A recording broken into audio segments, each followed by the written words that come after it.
Hi, this is A. Wesley. That ain't even just like a TIA. If you like my video, please give it a thumbs up. Like my channel, please subscribe.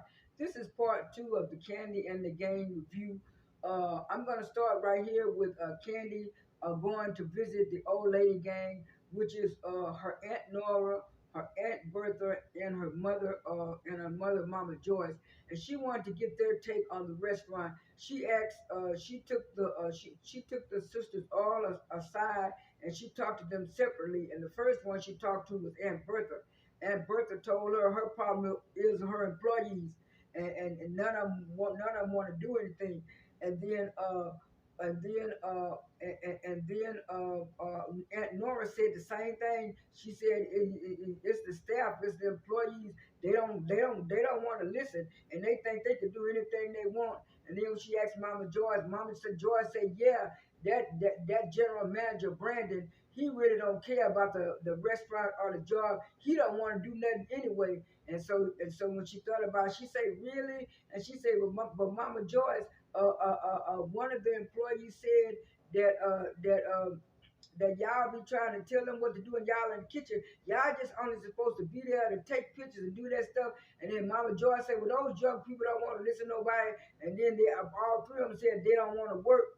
And then Kandi said, well, I want y'all to stay out of the kitchen. I don't want y'all to get in the kitchen and bother the cooks and do this and do that. And I know that Mama Joyce, Aunt Nora, I mean, they're a little bit older than me, but we're kind of like in between the baby boomers and the baby boomers and the silent generation, or a little bit more. We're kind of in connection, but it's like it's a generational thing too. It's like a lot of young people don't think young people shouldn't be telling them nothing, and young people are, I mean, the old people are looking at, well, you supposed to be doing your job, so if you ain't gonna do your job, I'm gonna tell you what to do. So it's like that's going on too. And then when Kandi found out how the ants felt about the employees, she started looking, well, that's why we got to do some changes. That's why we're gonna make some changes. And they were saying, yeah, they were gonna make some changes. And then after that, Kandi said she was going to come up with an idea where they would have a old lady gang reunion, where it'd be some of her former employees with the new employees, and her and Tar was going to try to see if they could recruit some of those old employees back to old lady gang. And so she got this event planner. His name was Brian, and he said that yeah, was it yeah, the event planner. His name was Brian, and he said that he used to work there, but he was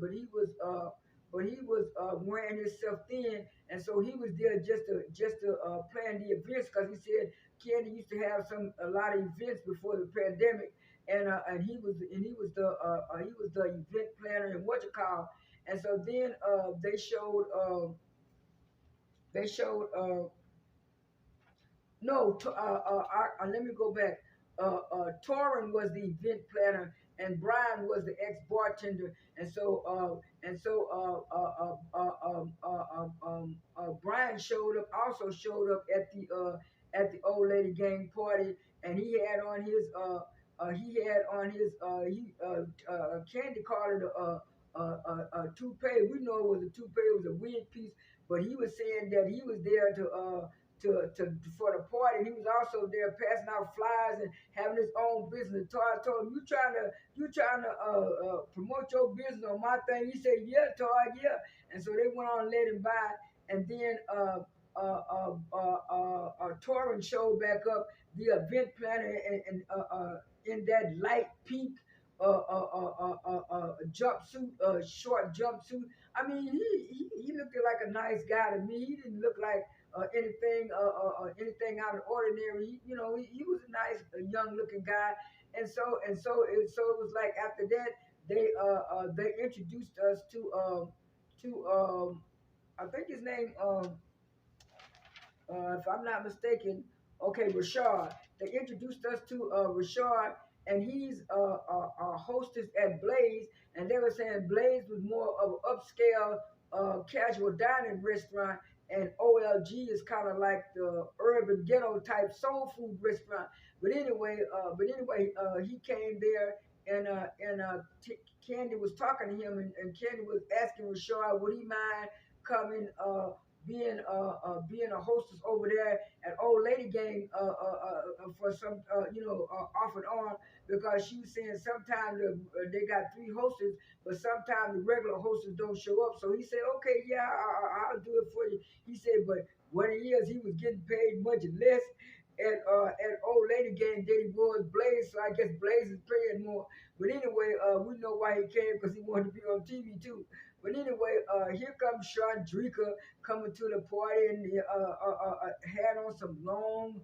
Had on some long wraparound sandals and some almost booty cut off shorts and stuff, and coming in there styling and profiling like she's a model or something. And then she went over there and immediately talked to Dominique, and then her and Dominique was talking, and they was talking about how they didn't, how she didn't like Philip again, and she said, well, I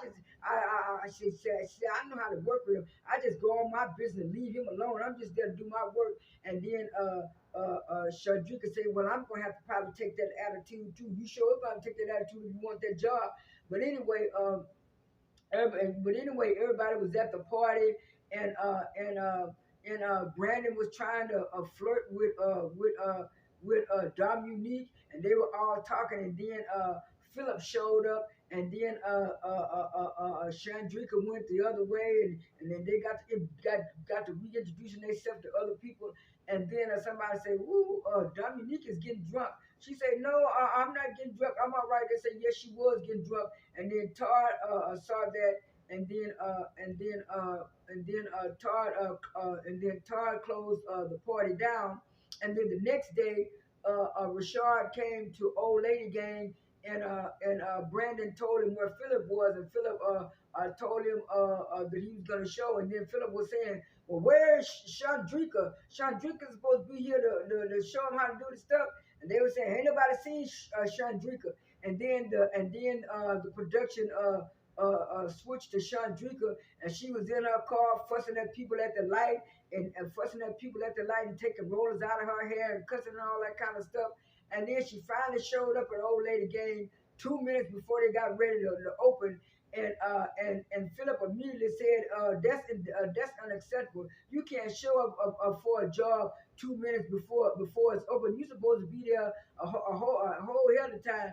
I know that. I know that for a fact, because when I worked at MD Anderson and we did our soft opening in 2010, everybody had to be there, whether you was a dishwasher or a server or whoever. And I happened to be in that position of a dishwasher. They had everybody come in 2 hours ahead of time, because we was doing a fresh opening at 11 o'clock, and they wanted everybody there to have their section cleaned up, spot, and ready to go. And so I know exactly what they were talking about. But anyway, back to the show. uh and she showed up like she showed up like it was nothing, and with an attitude. And then Rashad said, well, y'all don't have an iPad list of all the customers when they supposed to be said. We don't do that type of stuff here. This is ghetto. And then she was talking off and on about Candy's restaurant, and that's one thing you're not supposed to do. Even though you don't like something at a certain company, honey child, you'll get rolled up right away, or you talk about the company and stuff, and stuff like that. So it was like Rashad that said, ooh, I didn't mind coming to work, but she working me to death. She's not even hardly doing it. And I don't like working with people they're supposed to be training you, and you doing all the work. And he said, ooh, this is a lot, this is a lot. And he was saying she was having people sitting downstairs and upstairs, and the thing was getting crowded and overcrowded. And then while some people were waiting downstairs and outside, the lights went out. When the lights went out, they said they couldn't do nothing. And then Philip got upset because the employees were sitting down and taking a break. Well, Philip, you really can't do nothing when the lights are out, because you can't cook no food because you got to see, so you really can't do anything. So he was wrong for getting mad at them. But then, Philip didn't want the customers to leave. Talking about they was gonna leave holding the bag and they was gonna lose money. It wasn't nothing they could do. So Philip told Mama Joyce he was gonna go out there and check on the lights and see what was going on. And while he was doing that, Mama Joyce was calling Kandi, and Kandi told Mama Joyce she was just pulling up. She already heard about it, and so Kandi was talking about the lights always go out in that thing. And so Philip said, "Oh, if you know the lights already go out, why you not have a backup generator?" She said, "Well, we're gonna start getting a backup generator." And then Todd gonna talk about, well, it costs too much to go down there and get a generator. It's too much. You gotta do city permit stuff. Todd, you sure do have to have city permits because that's the main thing they're gonna cite you on, that you don't have a backup generator for emergency contact. Cause we down here in Houston, Texas, sure found that out when we had I think it was either Hurricane Harvey or it was one of the hurricanes we had where we didn't have no backup generators at them hospitals and Honey Child. It was a big mess down there. But anyway, back to the show. That was the end of the show. Now my little review is I liked the show. It was a little bit faster paced than Porscha's show and stuff like that because they didn't stay stuck on one thing. But I didn't like these comparisons because Kandi got low ratings for the season premiere, and a lot of Kandi and Kenya fans are like, oh, what you call got a push. Porsha, she had numbers the first two shows because she got a push, putting the Real Housewives of Atlanta name in front of that, and Real Housewives of Potomac. I'm not gonna disagree with that. I'm not gonna disagree with that at all. But don't just put that like all Porsha fans were happy. Porsha was the main housewife that was promoting Kandi's show, that was talking about watching Kandi's show, just like Kandi was talking about her show when she mentioned it on Watch What Happens Live. So that's the part that I don't like. But I think like a lot of people are saying the different demographics. Now, one point I will point out that a lot of Kandi fans and Kenya fans are not pointing out the reason why the production gave Porsha, Real Housewives of Atlanta, to come in front and then do what you call, because they did not think that Porsha could do a show by herself or had enough. And with Kandi, they looked at that Kandi had 3 or 4 shows, and some of her shows did make it on their own. So they was looking at that they were gonna try to make it look better for Porsha, so they would lose any money because they didn't feel that Porsha could carry a show by herself. Even though they forgot Porsha had the baby show, and that did pretty good by itself. So some of this is because the lead in with Real Housewives of Salt Lake City, because black folks stopped watching Salt Lake City after Mary left. That is one of the problems. But you also have to blame production too, because they thought that, by Kandi being so popular and everybody loved Kandi from Escape, and she did have other shows that did well on their own. But I think Old Lady Gang is gonna do good. Some people are talking about, because no, I think if they wouldn't have had Mama Joyce and the old ladies on the show, it wouldn't have made what it did, because we don't know some of these young people. We're just getting to know them, and I'm glad we're getting to know them. And like I said, I didn't like the comparison, and I didn't like all that type of stuff. But I'll be watching Kandi and the Gang again next week. This is A. Wesley. That ain't Who Tells It Like It. Ti is. I am out. Oh, and also